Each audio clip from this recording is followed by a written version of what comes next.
Enabling two-factor authentication on your Agoda account is an important step to enhance the security. Follow these steps to set it up. Step 1. Log into your account. Visit the Agoda website or app and log in using your username and password. Step 2. Access account settings. Once logged in, navigate to your account settings. This is usually found by clicking on your profile icon or name in the top corner of the page. Step 3. Find security settings. In the account settings menu, look for a section labeled Security or Privacy. Click on this section to access security options. Step 4. Enable two-factor authentication. Within the security settings, locate the option for two-factor authentication. Click on it and follow the prompts to enable this feature, which may include verifying your phone number or email. Step 5. Confirm and save changes.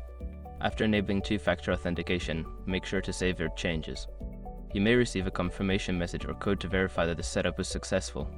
By following these steps, you can successfully enable two-factor authentication on your Agoda account, adding an extra layer of security to your personal information.